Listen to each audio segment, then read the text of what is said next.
नमस्ते दोस्तों, कैसे हो आप। आई होप कि आप सब अच्छे होंगे। तो आज मैं आपके लिए लेके आ रही हूँ सरसों के साग की रेसिपी। जैसे कि आप जानते हैं कि सरसों का साग सर्दियों में ही आता है। तो ये अभी सर्दियाँ स्टार्ट हो गई है और सरसों मिलने लग गई है। तो ये सरसों लेके आई हूँ मैं। तो आज मैं आपको सरसों का साग बनाना बताऊंगी पंजाबी स्टाइल से। इसके लिए मैंने ये आधा किलो सरसों ली है और इसे मैंने साफ करके अच्छे से 5-6 पानी में धो लिया है। एक पाव मैंने ये 250 ग्राम मैंने पालक लिया है, इसे भी मैंने अच्छी तरह धो लिया है। कम से कम आप इन सब सब्जियों को 4 से 5 पानी में धोइएगा, क्योंकि ये हरी सब्जियों में मिट्टी बहुत होती है। तो आप इन्हें अच्छे से नहीं धोएंगे तो इनमें मिट्टी रह जाएगी और फिर जब आप सब्जी बनाएंगे तो मिट्टी का इसमें टेस्ट आएगा। तो आप इन सब्जियों को बहुत ही अच्छे से धोइए 5-6 बार। तो ये मैंने ले लिए 200 ग्राम मेथी, एक गुट्टी मैंने ले लिया है धनिया, और ये मेरा बथुआ यहाँ पे धुलने में रखा हुआ है। तो मैं इसे बाल्टी में से निकाल लेती हूँ। ये देखिए मैंने बड़ी बाल्टी में इन सब्जियों को कम से कम 5-6 बार बड़ी अच्छे तरीके से धोया है, ताकि इनकी सबकी मिट्टी अच्छे से निकल जाए। तो मैं इसे निकाल लेती हूँ। तो आप एक बड़ा बर्तन लेके उसमें खूब सारा पानी लेके और इन सब्जियों को बहुत ही अच्छी तरीके से धोइएगा, नहीं तो इनमें मिट्टी रह जाती है।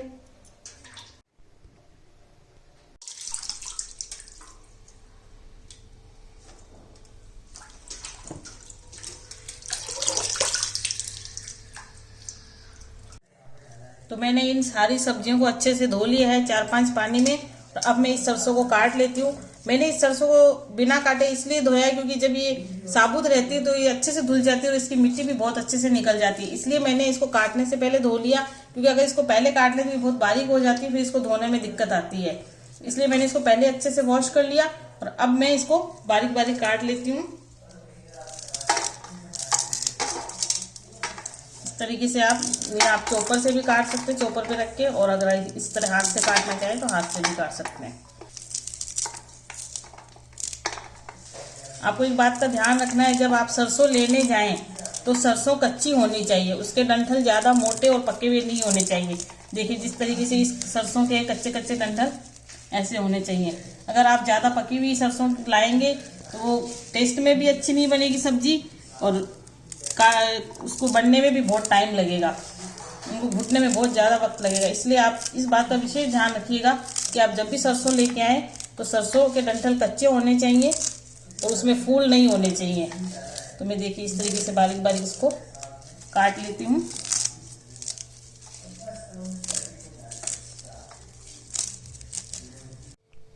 तो मैंने इन सब सब्जियों को बारीक काट लिया है, सरसों को, बथुए को, मेथी को, पालक को, हरा धनिया, और मैंने अदरक ली है उसे ग्रेट कर लिया है, लहसुन को भी ग्रेट कर लिया है। ये मैंने 8-10 हरी मिर्ची ली है।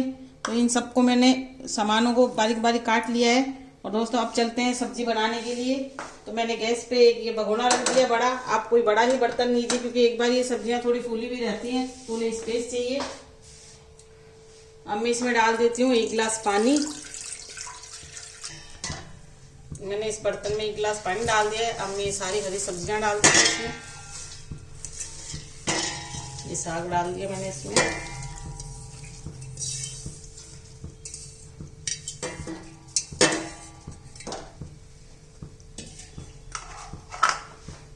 ये पालक, ये मेथी,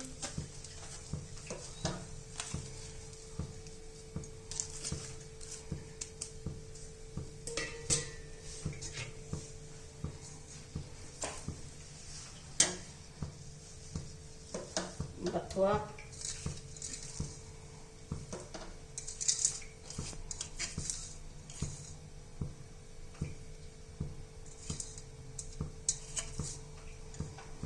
धनिया। दोस्तों आप बर्तन थोड़ा बड़ा ही लीजिए ताकि साग खुला खुला और आराम से बन सके। अगर आप छोटा बर्तन लेंगे तो इसको थोड़े बनने में दिक्कत आएगी, क्योंकि इसको आराम से पकने के लिए जगह नहीं मिलेगी। तो आप बर्तन का हमेशा ध्यान रखिए, आप बड़ा और मोटे पतीले का बर्तन लीजिए।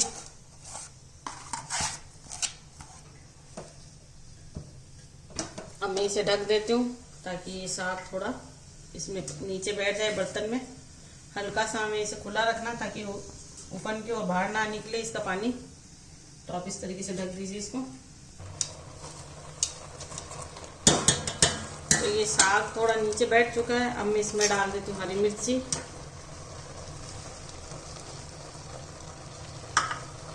ग्रेट किया हुआ लहसुन,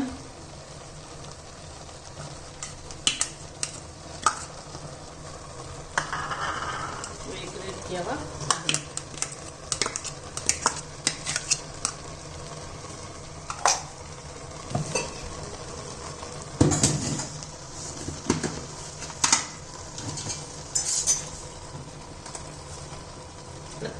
एक छोटा चम्मच डाल देती हूँ मैं इसमें नमक। तो नमक आगे एक बार आप कम ही रखिएगा, क्योंकि हरी सब्जियां हैं तो इनमें नमक कम ही चलता है। अगर बाद में अगर आपको कम लगे तो जब आप इसमें तड़का लगाएं तो आप नमक और डाल लीजिए। अब मैंने सबको मिक्स कर देती हूँ।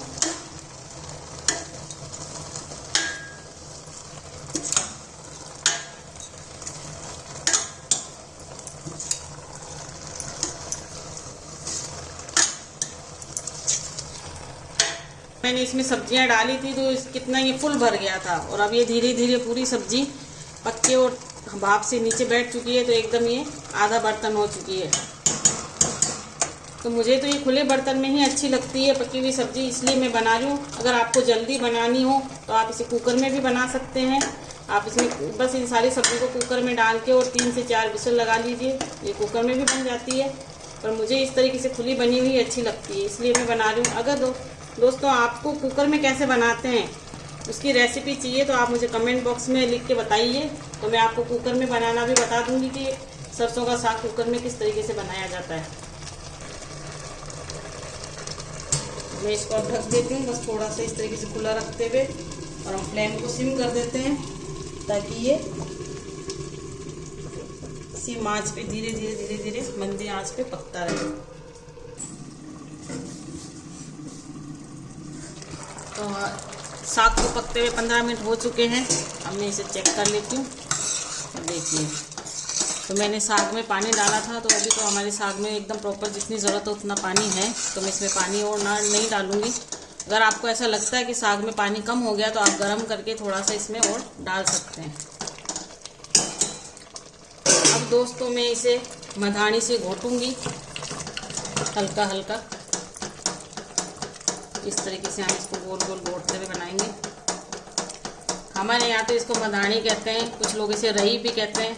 आपके यहाँ इसे क्या कहते हैं आप मुझे कमेंट बॉक्स में ज़रूर बताइएगा। तो इस तरीके, वैसे तो हम इसे ग्राइंडर से भी कर सकते हैं, पर क्योंकि हम इस साग को पंजाबी स्टाइल में बना रहे हैं तो हम इसे रही से ही घोटेंगे, क्योंकि पंजाबी स्टाइल में इसे इसी से घोटा जाता है, ना कि मिक्सी में या ग्राइंडर से। इनमें से किसी चीज़ से नहीं बनाया जाता, इसको इसी से हल्के हल्के करके घोटा जाता है।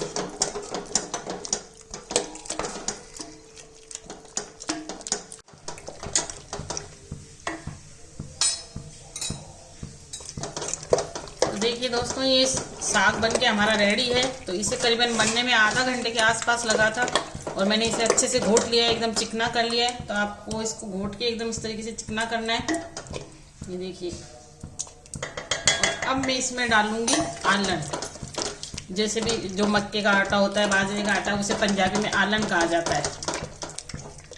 तो अब मैं इसमें 1-1 चम्मच करके डालती जाऊंगी और इसे मिक्स करती जाऊंगी।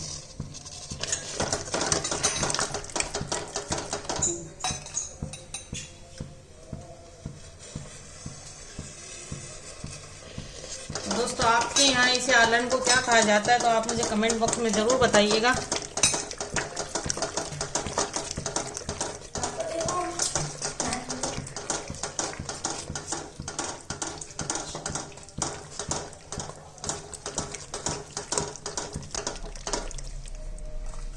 तो दोस्तों ये आलन है, इसे आपको थोड़ा थोड़ा करके डालना है, इसे पूरा एक साथ नहीं डालना है, क्योंकि अगर आप एक साथ इसे गर्म में डालेंगे तो गांठें पड़ने का डर रहता है। तो आप इसे थोड़ा थोड़ा डालते जाइए और इस तरीके से हिलाते जाइए। तो इस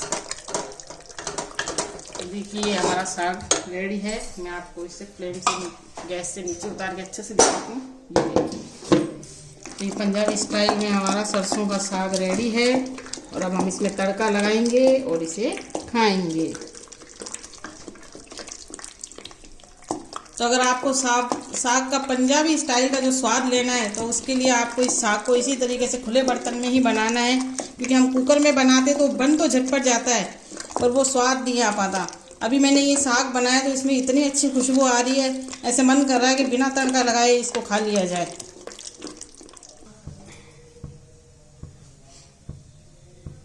तो दोस्तों अब हम लगा लेते हैं साग में तड़का। तो मैंने तड़के के लिए कढ़ाई में तेल डाल लिया।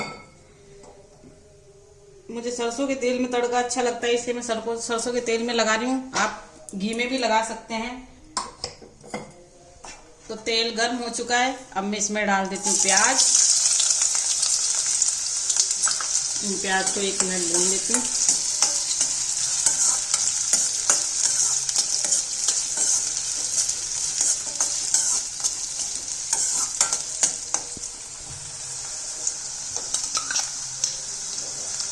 ये कूटा हुआ अदरक और लहसुन का पेस्ट है, इसे मैंने हल्का सा दरदरा कूट लिया था, वो भी मैं इसमें डाल देती हूँ। तो मैं लहसुन प्याज अदरक भून चुके हैं, अब मैं डाल देती हूँ हरी मिर्च। इसे भी 1 मिनट के लिए भून लेते हैं।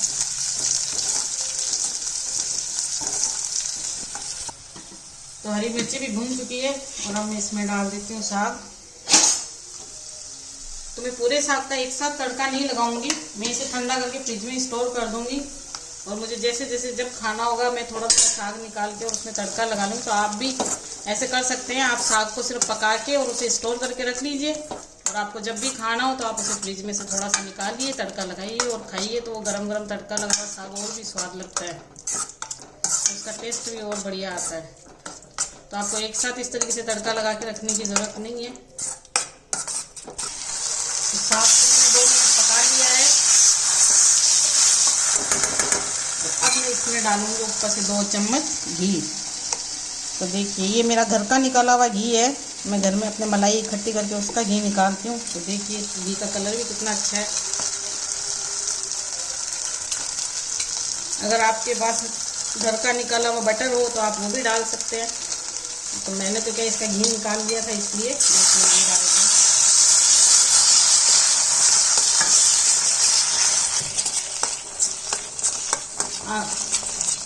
दोस्तों आप घी को इस वक्त ना डाल के, जब आप इसे सर्व कर रहे हो सर्विंग बाउल में, तो आप उस वक्त भी ऊपर से घी डाल के और इसको सर्व कर सकते हैं। तो ये वैसे भी बहुत अच्छा लगता है, और आप चाहें तो इसको तड़का लगाते समय भी इसमें घी डाल सकते हैं।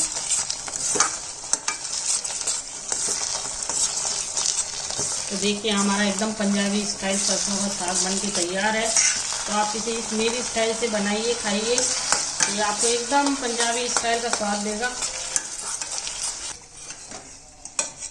तो मैं इसे कटोरी में निकाल लेती हूँ खाने के लिए।